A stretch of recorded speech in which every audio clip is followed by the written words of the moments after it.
বন্ধুরা, আমার নতুন চ্যানেল লিমিস কিচেনে আপনাদের সবাইকে স্বাগত। আমি চেষ্টা করব প্রতিদিন আপনাদের সামনে নতুন নতুন বাঙালি রেসিপি আনার জন্য। চলুন তাহলে আজ রান্নায় আসা যাক। আজকের মেনু পেঁয়াজ দিয়ে ডিম পোস্ত। প্রথমে ডিমটাকে সিদ্ধ করে নিলাম অল্প কিছুটা নুন দিয়ে। তারপর একটা কড়াই বসিয়ে পরিমাণ মতো তেল দিয়ে ডিমগুলোকে আস্তে আস্তে নুন হলুদ দিয়ে ভেজে তুলে নিলাম।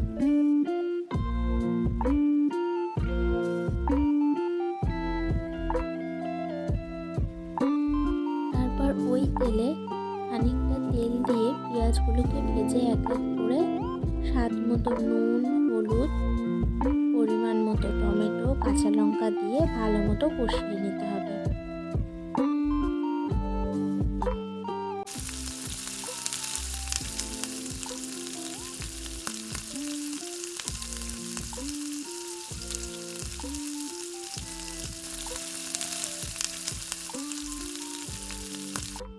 এরপর কিছুটা পোস্ত বাটা দিয়ে তাতে অল্প পরিমাণে জল দিয়ে একটু নাড়াচাড়া করে ডিমগুলোকে দিয়ে দিতে হবে।